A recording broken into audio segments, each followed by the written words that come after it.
যে খ্রিস্টান হোক দূর করবো, তার চেহারা সুন্দর করে দিব, তার পরিবার ভালো করে দিবে, আরো অনেক কথা লেখা আছে ঢাকা কিতাবে। সুবহানাল্লাহ।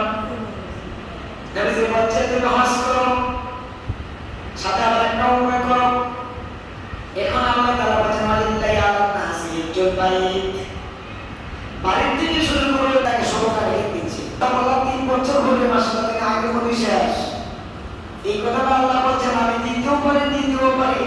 আল্লাহ কোরআন শরীফের ভিতরে বলছেন যে আমি ধন ভান্ডারের মালিক। এই মালিকরা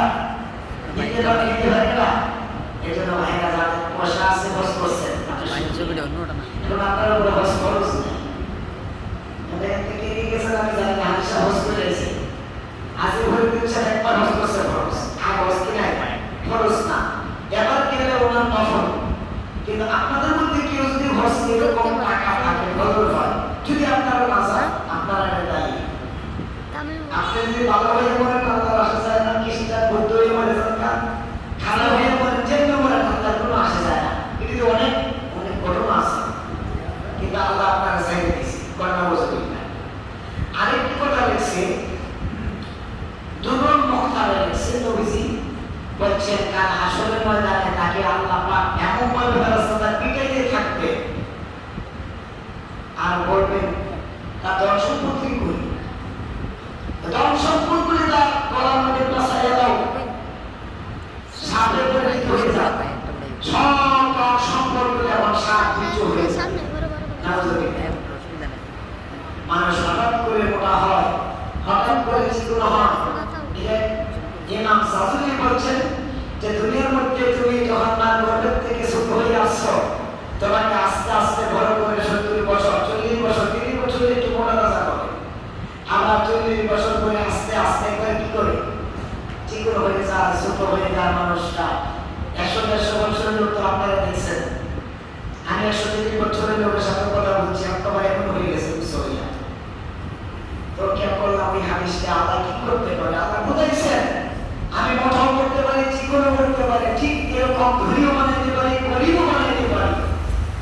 তোমার টাকা পয়সা দিয়ে পরীক্ষা করলাম হজ করবে না, টাকা পয়সা দিয়ে চিন্তা ভাবনা করে তোমাকে আমি অবজার্ভ করতেছি তুমি কোথায় এই টাকাটা কিভাবে খরচ করো।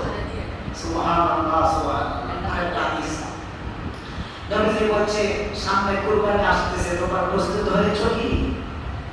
তোমরা প্রস্তুত হয়ে যাও কুরবানির জন্য, সুন্দর সুন্দর পশু দ্বারা তোমরা কুরবানি আদায় করো। কেননা এই কুরবানির পশু তোমাদের জন্য আল্লাহ তাআলা একটা বাহন বানিয়ে দিবেন, আর এই বাহন তোমাকে জান্নাতে যাওয়ার জন্য আহ্বান করবে। সুবহানাল্লাহ। এই জন্য পশম সুন্দর ভালো মোটা তাজা গরু আপনি দিবেন। আবার এটা তো হালাল, কিন্তু হালালের জন্য আবার অবৈধ কাজ করলে। এখন আসার পথে দেখলাম পূর্বহাটি বাজারে বাসনা দিয়ে গরু, যারা গরু বিক্রি করবে বাসনা লাগা গেছে। নাউজুবিল্লাহ। আল্লাহ তাআলা কোরআনে নিষেধ করছে। আপনি দরকার ছিল তো মিলাদ পড়াইতে, একটা দোয়া করে দেন, আমি গরুটা বাজারে রেখেছি, আল্লাহ ভালো একটা ক্রেতা আমার জন্য তুমি দূরে করে দাও, এই ছিল ঠিক না? মনে সারা বাজারের মানুষ বানিয়েছে বাসনা থেকে। নাউজুবিল্লাহ। একেবারে জায়েজ হবে না। গরুটা বাজার থেকে আমরা আদর করে যত্ন করে সুন্দর করে কত সময় বলছি গরুটা কোরবানি দেওয়ার আগে আদর করবেন, যত্ন করবেন, সোহাগ করবেন, ইচ্ছে হচ্ছে সুন্দর করে আদর করবেন। আল্লাহ আমি যদি গরু হয়ে যেতাম আমার এইভাবে সব করতে পারলাম। এখন আমি তো গরু না, আমি তো পশু না, শুধু গরু হইতাম। আল্লাহ আমি যদি খ্রিস্টান হইতাম, বৌদ্ধ হইতাম, নাসারা হইতাম, হিন্দু হইতাম, আমি এইভাবে মাথা চুরি রাখাইতাম না, বন্ধনী করতাম না, গরু কোরবানি করতাম না, নামাজ পড়তাম না, তোমাদের শিখতে পারতাম না। আল্লাহ যে মানুষটা এইভাবে গরুটাকে পশুটাকে সামনে নিয়ে এরকম ভাবে কান্নাকাটি করবে, আফসোস করবে আল্লাহর কাছে, আল্লাহ বলেন আমি খুশি হয়ে যাই, আমি খুশি হয়ে সবে সুন্নাত মধ্যে লিখছে ওই মানুষটার সব সকিয়া গুনাহ আল্লাহ ক্ষমা করে দিবে। সুবহানাল্লাহ। চিন্তা করছেন আপনি যদি গরু হয়ে যেতাম, যদি কুকুর হইতাম, নাউজুবিল্লাহ, আপনারা আল্লাহ কুকুর বানাইছে না। আলহামদুলিল্লাহ। দেখেন আল্লাহ খেলা দেখেন। আজকে প্রতিদিন যাওয়ার আমি তো লক্ষ্য করলাম, কালকে এক জায়গায় মাহফিলে চাবি তোলা, আমি বলছি দেখেন আকাশ সারাদিন কোথাও ভালো, আসলে ভালো না? কত আরামদায়ক সুন্দর, রৌদ্রের না গরম না, আগের মতো গরম আছে। গত সপ্তাহে যে গরম ছিল, আকাশ দেখেন কত সুন্দর, সুবহানাল্লাহ।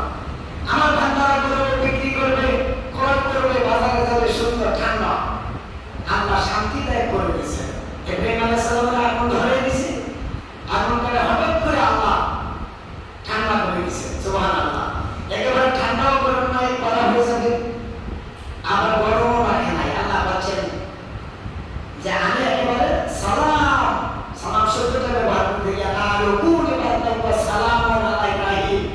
আমি সালাম শব্দটা ব্যবহার করে বুঝাইলাম, শান্তিদায়ক করে দিলাম, সুবহানাল্লাহ।